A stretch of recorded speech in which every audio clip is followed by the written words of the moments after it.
விஸ்வகர்மா யோஜனா முதல் எடுத்துக்கலாங்கன்னா 13,000 கோடி ரூபாய் திட்டம். அது இந்தியால எல்லா மாநிலத்திலும் அந்த விஸ்வகர்மா திட்டம் கொண்டு வந்தாங்க. நாம் சொல்லி இருக்கக்கூடிய திட்டத்திலிருந்து முழுமையாக மாறுபட்ட திட்டம். நாம 3 லட்சம் ரூபாய் 1 லட்சம்ங்கிறது நாம அதிகப்படியான கம்யூனிட்டி சேர்த்திருக்கோம், அவங்க குறைவான கம்யூனிட்டி சேர்த்திருக்காங்க. அதனால மாநில அரசுகிட்ட நான் கேட்க விரும்புறது, ஐயா நாங்க விஸ்வகர்மா திட்டத்தை கொண்டு வந்தோம், லட்சக்கணக்கான மனிதர்கள் ரெஜிஸ்டர் பண்ணாங்க.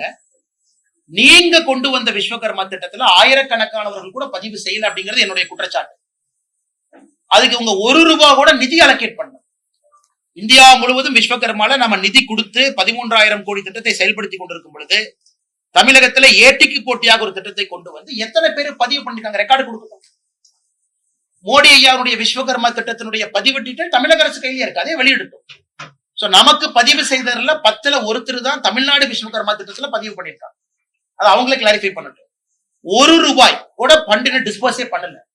அப்படி இருக்கும் பொழுது வேண்டுமென்றே மத்திய அரசுடைய திட்டத்தை முடக்க பார்த்து மாநில அரசு போட்டியாக கொண்டு வந்த திட்டம் ஃபெயிலியர் தானே.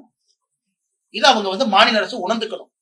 அதே போல முதலமைச்சருடைய மருந்து கடைகள் திட்டம், அதுவும் இன்னைக்கு ஃபெயிலியர் ஆக போகுது. காரணம், இந்தியா முழுவதுமே பிரதம மந்திரியினுடைய மலிவான மருந்து கடை இந்தியா முழுவதுமே இருக்கு. தமிழகத்துல 900க்கும் மேற்பட்ட கடைகள் இருக்கு. அதற்கும் ஏட்டி போட்டியான கொண்டு வந்து இன்னைக்கு முதலமைச்சருடைய மருந்து கடை ப்ரொக்யூர் பண்ண முடியல. அவங்களால மருந்து வாங்க முடியாம தவிச்சிட்டு இருக்காங்க. சோ அங்கேயும் பிரச்சனை. இன்னைக்கு நீங்க தேவையில்லாம முதலமைச்சருடைய மலிவு மருந்து கடை ஆரம்பிச்சு உங்களாலையும் ப்ரொக்யூர் பண்ண முடியல. மத்திய அரசுக்கு சப்ளை செயின்ல வரக்கூடியது நீங்க பிளாக் பண்ணி வச்சிருக்கீங்க. இதுவும் பிரச்சனை. நாளைக்கு முதலமைச்சர் அவர்கள் உணர்ந்து கொள்ள வேண்டும். ஒரு திட்டத்தை நீங்க கொண்டு வந்தா முழுமையா நிறைவேற்று. மத்திய அரசு திட்டத்தையும் நிறைவேற்ற விடாம உங்க திட்டத்தை கொண்டு வந்து அதையும் பிளாக் பண்ணி 2 திட்டத்தை சொதப்பிட்டு இருக்காரு. ஒண்ணு விஸ்வகர்மா திட்டத்தை முடிச்சு விட்டாரு, இந்தியா முழுவதும் பயன்பெற திட்டம்.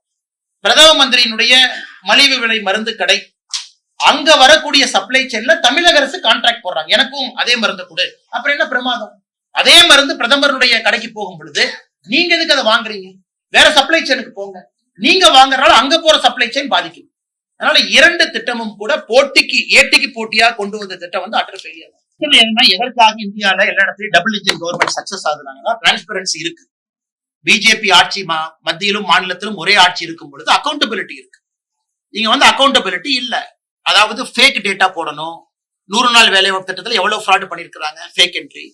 அதே போல மிக முக்கியமாக பிஎம் கிசான் ஸ்கீம் எனக்கு ரொம்ப மனது வலிக்கக்கூடிய திட்டங்கன்னா 38 லட்சத்துல ஆரம்பிச்சு 21 லட்சத்துக்கு வந்துட்டோம். 17 லட்சம் விவசாயிகள் டிஸ்குவாலிஃபை ஆயிட்டான். நாம டிஸ்குவாலிஃபை பண்ணல, டிஸ்குவாலிஃபை பண்ணது மாநில அரசு. நம்ம ஆரம்பிக்கும் போது 38 லட்சம். உன் டாக்குமெண்ட் இப்படி இல்ல, பட்டா சிட்டா 2 பேத்து பேர்ல இருக்கு, ஒரே குடும்ப பிரிவுன்னு இவங்க பிரச்சனை பண்ணி அதை குறைச்சு 21 லட்சத்துல வச்சிருக்காங்க. சோ மாநில அரசை பொறுத்தவரை டிரான்ஸ்பரன்சி இல்லாம பாருங்க. ஆவாஸ் யோஜனா இந்தியா முழுவதும் ஒழுங்கா போகுது. இங்க நேத்து கூட ஒரு அக்கா சொன்னாங்க, திமுக காரனுக்கு பணம் கொடுத்தா என்ட்ரியே போடுறான் பஞ்சாயத்து லெவல்.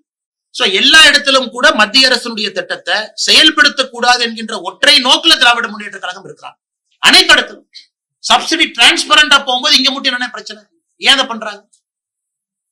கலெக்டர் ஆபீஸ்ல அக்ரிகல்ச்சர் ஆபீசர் இருக்காரு, அவர் என்ன பண்றாரு? டாஸ்மாக் இன்சார்ஜா பல கலெக்டர் ஆபீஸ்ல போட்டிருக்காங்க. அவங்க வேலை தானே. அவங்க போய் உண்மையாலுமே மண்வள அடையாள அட்டை 25 கோடி விவசாயிகள் தமிழகத்துல அது குறைவு வாங்கல. இதெல்லாம் போய் கேம்ப் போட்டு நடத்தணும். மாநில அரசு கேம்ப் போட்டு இது மத்திய அரசுடைய திட்டம், வாங்க எங்க அதிகாரிகள் உட்கார்ந்து இருப்பாங்க, ஞாயிற்றுக்கிழமை மணிக்கு நீங்க வாங்க கலெக்டர் ஆபீஸ்க்கு, நீங்க பதிவு பண்ணுங்க. அதான் டபுள் இன்ஜின் கவர்மெண்ட். ஒரு மாநில அரசும் மத்திய அரசும் ஒரே கட்சியில் இருக்கும் போது நடக்கும். ஆனா தமிழகம் நம்முடைய துரதிர்ஷ்டம், மாநில அரசு மத்திய அரசுடைய திட்டங்களை முடக்க வேண்டும் என்கின்ற ஒற்றை நோக்கில் இருக்கிறாங்க. அதான் பிரச்சனை. இது போன்று முக்கிய நிகழ்வுகள், அரசியல் தகவல்களை ஆழமாகவும் மாறுபட்ட கோணத்திலும் அறிந்து கொள்ள மறக்காமல் உங்கள் IND தமிழ் 24/7 பக்கத்தை பின்பற்றிக் கொள்ளவும்.